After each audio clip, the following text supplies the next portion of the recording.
चार धाम यात्रा का दौर चल रहा है।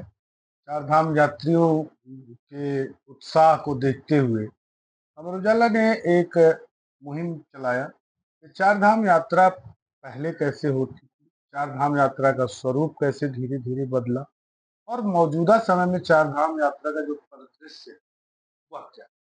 आज हम इन्हीं विषयों पर बात करने आए हैं। हम बात करेंगे तीर्थ पुरोहित समाज से, हम बात करेंगे ज्योतिषविद से, हम बात करेंगे उन तमाम लोगों से जिन्होंने चार धाम में परिवर्तन अपने सामने किया। आज हम प्राच्य विद्या सोसाइटी प्रतीक मिश्र पुरी जी से बात करें। वो बताएंगे हमें कि चार धाम यात्रा का महात्म क्या है और चार धाम यात्रा में परिवर्तन क्या भी दर्शकों मेरा प्रणाम। और जहां तक चार धाम की यात्रा का प्रश्न है, प्रत्येक जो हिंदू है, जो हिंदू परिवार में पैदा हुआ है और धार्मिक उसके मन में धर्म के प्रति आस्था है, उन सभी की मन में इच्छा रहती है कि एक बार जीवन काल के अंदर हम लोग जो हैं चार धाम की यात्रा जरूर करें।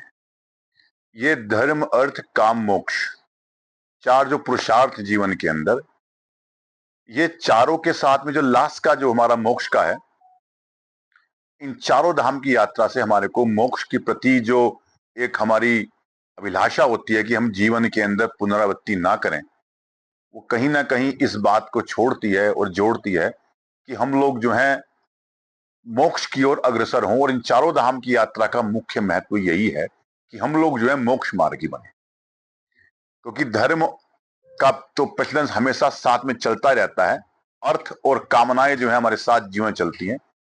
पहले चार धाम की यात्रा जो हुआ करती थी, तो उसमें ये होता था कि जब हम लाख जीवन के जो आखिरी पड़ाव होता था, हम लोगों ने गृहस्थ पूरा कर लिया, 50 साल पूरे कर लिए, वानप्रस्थ पूरा कर लिया, फिर हम लोग जो है वानप्रस्थ के बाद में जो है संन्यास के अवस्था के लिए हम लोग जो है चारधाम की यात्रा के लिए जाया करते थे। ये पूर्ण जो है संस्कृति इसी पर आधारित थी कि हमारी जो है जो आस्था थी, जो हमारी संस्कृति थी, वो यही बताती थी कि अब आप शरीर से मोह छोड़िए, अब आप सब जीवन से मोह छोड़िए, अब आप सिर्फ जो है ईश्वर के प्रति आप जो है आस्था बना के रखते हुए और आप तीर्थ यात्रा कीजिए। तीर्थ यात्रा कहाँ? जंगलों की, दुर्गम स्थानों की, जहां पर जो है चारों धाम है हमारे, इसमें गंगोत्री है, जमुनोत्री है, श्री बद्रीनाथ जी हैं, श्री केदारनाथ जी हैं, इनकी यात्रा होती थी। और इसमें पहला पड़ाव जो होता था वो हरिद्वार होता था या हरिद्वार होता था। हरिद्वार का मतलब जैसे भी सब लोग जानते हैं, हरि को भगवान विष्णु का मानते हैं। जो बद्रीनाथ की यात्रा करते थे वो हरिद्वार से जाते थे, यानी कि एक ही स्थान के दो नाम थे। जो केदारनाथ जाया करते थे वो हरिद्वार के नाम से प्रसिद्ध थे। तो यहाँ पर ये एक जो है द्वार था हरिहर के पास जाने का, अर्थात भगवान विष्णु के पास, भगवान महादेव के पास जाने का, मोक्ष मार्ग की ओर जाने का, ये हरिद्वार द्वार था। पहला पड़ाव यहीं पर होता था। कुशा घाट में हर की पैड़ी के ऊपर व्यक्ति स्नान करने के बाद में पहले अपना पिंडदान करते थे। यानी कि आप देखें जो जितने सन्यासी हैं, जो वो सन्यास आश्रम के अंदर प्रवेश करते हैं तो गृहस्थ को त्याग कर पहले अपना पिंडदान करते हैं, छोर कर्म कराते हैं, साथ में सारे के सारे कार्य यहीं पर जो है वो करते हैं। उसके बाद वो किसी भी स्थान के ऊपर जाने के अधिकारी नहीं होते हैं। वो ना किसी आप संगीत सभा के अंदर, ना किसी जो है गृहस्थ के पास में वो जाने के अधिकारी नहीं होते। इसी प्रकार से जब आदमी जो है संन्यास शास्त्र में प्रवेश करता था और उसकी इच्छा जो है वो तीर्थाटन करने की होती थी, अर्थात ऊपर चारों धाम यात्रा करने की होती थी, तो हरिद्वार में आकर अपना पहले वो अपने वस्त्र का त्याग करता था, अपनी शिखा का जनेऊ का त्याग करता था। इसके करने के बाद अपना पिंडदान स्वयं करता था। इसके बाद वो अपनी यात्रा प्रारंभ करता था और उसका ये होता था कि हम वापस नहीं आएंगे, अर्थात ये दुर्गम वन की ओर जाना। हमारा शरीर जो है वो जितनी भी अनुभव करेगा, कोई जंगली जानवर खा जाए, कुछ खा जाए, हम पहाड़ से गिर जाएं, कैसे हो जाएं, वो यात्रा का मतलब ये होता था। और उसमें लोगों को सफलता मिलती थी। और ये जो है आप महाभारत की जो अंतिम कथा है, जिसमें पांडव जो है वो स्वर्ग की ओर प्रस्थान करते हैं, अर्थात बद्रीनाथ जी की ओर प्रस्थान करते हैं और एक एक करके शरीर छोड़ते जाते हैं, ये कथा इसी ओर हमारे को इंगित करती है कि हम लोग जो है संन्यास आश्रम के बाद सब कुछ छोड़ देने के बाद, सब कुछ त्यागने के पश्चात इस ओर यात्रा करें। इस प्रकार तीर्थ यात्रा नहीं होती है कि आप हवाई जहाज में बैठे, हेलीकॉप्टर में बैठे, भगवान से मंदिर से ऊंचाई की ओर आप जाकर नीचे नीचे से ऊपर जाते हैं, ना कि ऊपर से नीचे आते हैं। ऐसा हमने कभी जो है ना किसी शास्त्र के अंदर पढ़ा, ना किसी धर्म के अंदर पढ़ा, लेकिन आजकल जो सही बात बोलेगा उसका विरोध होता है। इसलिए जितने भी लोग जानकार हैं वो साइलेंट हो गए। किसी को भी आत्मिक अनुभूति किसी को हुई हो, अगर 1 लाख व्यक्ति वहां पर पहुंचे हैं तो एक व्यक्ति होगा जो अपने स्वतः मन से, स्वतंत्र मन से गया होगा, कोई अनुभूति हुई होगी, नहीं तो किसी को अनुभूति होकर नहीं आती। लोग आते थे, वो अपना पिंडदान तर्पण करके ही ऊपर जाते थे। वह परंपरा क्या थी और कब समाप्त हुई? देखिए, चार धाम यात्रा करने का अभिप्राय हमारे यहाँ, हमारे चतुर्दिक जो स्वभाव है ना, धर्म अर्थ काम मोक्ष, आखिरी मोक्ष प्राप्ति का जरिया होती थी चार धाम यात्रा। अब इसमें हमारे यहाँ जैसे अब तो ये तीर्थाटन भी नहीं बचा, पर्यटन मात्र शेष रह गया है। पहले धार्मिक यात्रा होती थी और घर से बड़े बुजुर्ग जो वानप्रस्थी हो जाते थे वो लोग यात्रा पर जाया करते थे, और उसका विधान ये था कि जब घर से चलते थे तो घर से बाकायदा ब्रह्म भोज पूरे अपने बिरादरी, अपने परिवारजन, कुटुंबी जन को भोजन आदि करा के प्रसन्न चित्त से आखिरी बार गले मिलके, मतलब घर वाले भी विदा ऐसे करते थे कि शायद इनके अंतिम दर्शन अब प्राप्त होंगे। पश्चात हमारे यहाँ अलग अलग, जैसे आप यात्रा में बढ़ते हैं, अलग अलग जगह पे चट्टी बोलते हैं, मतलब जहां पर विश्राम स्थल होते थे। सबसे पहले हरिद्वार में आके अपने पितरों के निमित्त और स्वयं के लिए भी पिंडदान दे देते थे, मुंडन आदि करा देते थे, और उसके पश्चात जैसे वानप्रस्थी चलते हैं उसके बाद चलते थे। धीरे धीरे जहां जहां पे विश्राम स्थल चट्टी हैं वहां पर पैदल मार्ग की यात्रा होती थी। कुछ एक जगह पे यात्रियों के लिए सुविधा के लिए रहता था वाहनों का, नहीं तो ज्यादातर बस आदि के अलावा पैदल यात्राएं अधिक होती थी। पर्वतीय क्षेत्रों में विशेष तौर पे इतनी कठिन और दुर्धर्ष यात्रा होती थी, भोजन आदि का सामान भी सब अपने आप ही लेकर चलना पड़ता था। मार्ग में यदि पत्थर गिर गया या स्वयं पत्थर से गिर गए या कोई पशु पक्षी मार गया तो व्यक्ति का वापस आना ही बड़ा कठिन होता था। और जब वानप्रस्थी व्यक्ति जाएगा तो स्थिति ये होगी कि वहां पर जाने में ही इतने कठिन मार्ग में व्यक्ति के प्राणांत होने का खतरा होता था। तो जो कोई यात्रा संपन्न करके घर वापसी आ जाता था तो उसका स्वागत ऐसा किया जाता कि साक्षात जीवित पितर आ गया है। फिर वो पूरे कुटुंबीजन, पूरे आसपास के इलाकों में भी ब्राह्मण भोज देते थे कि भाई मैं यात्रा करके आया हूं और सकुशल आ गया हूं, मैं इतना पुण्यदायी व्यक्ति हो गया हूं। तो ये परंपरा थी। अब स्थिति क्या है कि एक तो यात्रा मार्ग सुगम हो गया, दूसरा इसका धार्मिक महत्व लोगों के मन में कम हो गया। अब ये तीर्थाटन न होकर पर्यटन रह गया है। हरिद्वार जैसी जगहों पे जहां से यात्रा आरंभ होती है वहां से लेकर और बद्रिकाश्रम, केदार खंड, केदारनाथ जी, गंगोत्री, यमुनोत्री आदि में गृहस्थी को भी सपत्नीक साथ इकट्ठे पढ़ने तक को मना किया गया है।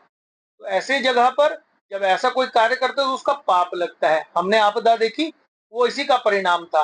और अभी भी ये समझने के लिए लोग तैयार नहीं है। लोगों को इसका दुष्कर्म बहुत ही ज्यादा पाप लगता है, बहुत ही ज्यादा उसका बुरा प्रभाव देखने को मिलता है उनके जीवन में। कब से ये प्रथा बंद हो गई? मौजूदा समय में यात्रा से पहले क्या अनुष्ठान होता है, क्या परंपरा है पूरी की जा रही है? देखिए, दो चीजें, परंपरा बंद नहीं हुई है।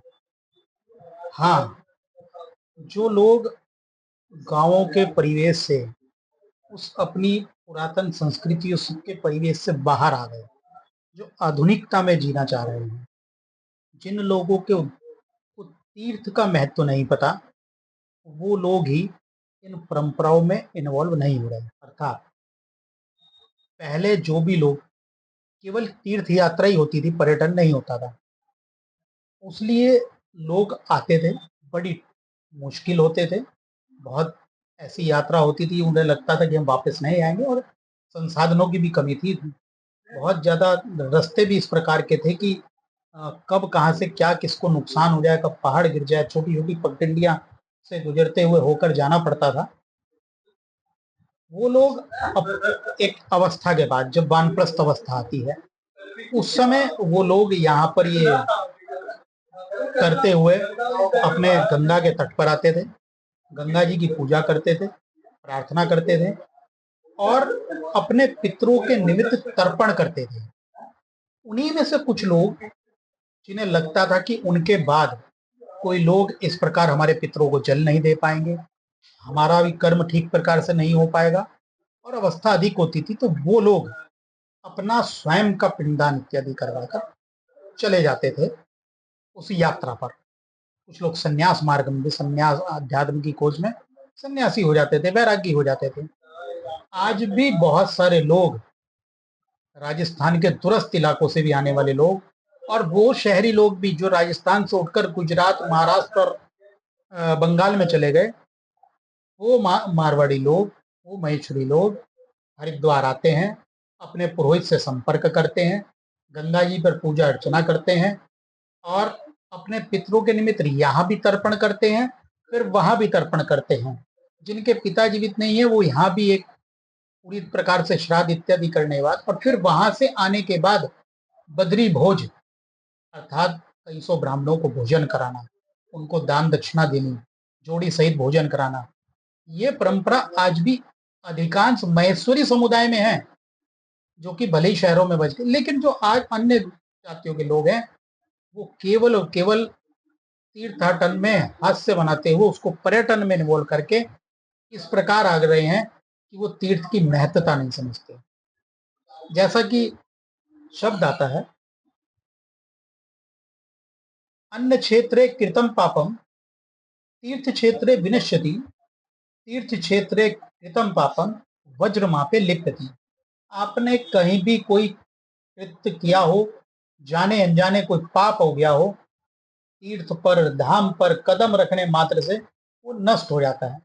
लेकिन जब यहाँ आकर आप तीर्थ की मर्यादा के विपरीत आचरण करते हैं, उदंडता करते हैं, शास्त्र सम्मत नियमों को ना मानकर स्वतः नियम अपनाकर चीजों को करते हैं, तो उसका नुकसान होता है और वो भविष्य में कभी नहीं हटता। एक पुरुष जब अपने घर से निकलता है तीर्थ के लिए तो उसके पितृ नाचने लगते हैं, ऐसा हमारा गरुड़ पुराण कहता है। पितृ नृत्य करते हैं कि हमें कोई जल देने वाला आ रहा है। और अगर आप तीर्थ पर जाकर अपने पितरों को जल नहीं दे रहे हैं तो फिर आपकी यात्रा अधूरी है। तीर्थ पुरोहित से मिलने का मतलब केवल इतना नहीं कि रजिस्ट्रेशन कराना है, वहां ये जो वंशावलियों में आपके पितरों का पूरा लेखा जोखा, आपके वंश जिनके आशीर्वाद से आप हैं, वो वंशों का समावेश इसमें है। हम तो आपके पिता, दादा, परदादा का नाम नहीं ले रहे, लेकिन जब आप यहाँ आ जा रहे हैं तो आपके मुख से उच्चारण हो रहा है, आपके समक्ष उच्चारण हो रहा है, उस वंशावली में आप शामिल हो रहे हैं। अपनी दादा परदादा की वंशावली में इतने से पितृ प्रसन्न होते हैं। जिन लोगों के पितृ दोष हो जाता है 7 पीढ़ियों तक उसको भुगतना पड़ता है, और देव दोष केवल 3 पीढ़ियों में। और पितृ प्रसन्न हो जाते हैं तो बड़ी बड़ी जिन लोगों के वंश परंपराएं समाप्त हो गई, वहां वंश परंपराएं शुरू हो जाती हैं। ये प्रत्यक्ष उदाहरण देखे गए हैं। युवा तीर्थ पुरोहित जल पंडित ने भी बताया कि परिदृश्य कैसे बदले, व्यवस्थाएं धाम की यात्रा पर्यटन में कैसे बदली, लोगों ने तीर्थ की महत्ता, चार धाम यात्रा की विशेषता और उस परंपराओं का निर्वहन करना छोड़ा। फिलहाल अभी भी बहुत सारे परिवार आते हैं, वह अपने पंडा और पुरोहित की इन प्रतिलिपियों में अपना नाम दर्ज कराते हैं। ये वही जो वर्षों पुरानी, सैकड़ों वर्ष पुरानी है, इसमें अपना नाम दर्ज करा के विधि विधान के साथ यात्रा करते हैं। फिलहाल स्वरूप बदला, संख्या बढ़ती गई, लेकिन इन परंपराओं को फिर से जीवंत करने का एक प्रयास करना होगा। कृष्णकांत त्रिपाठी, अमर उजाला ब्यूरो, हरिद्वार। अगर आप ये वीडियो YouTube पर देख रहे हैं तो हमारे चैनल को सब्सक्राइब कर बेल आइकन दबाएं, और Facebook पर देख रहे हैं तो हमारे पेज को लाइक करें।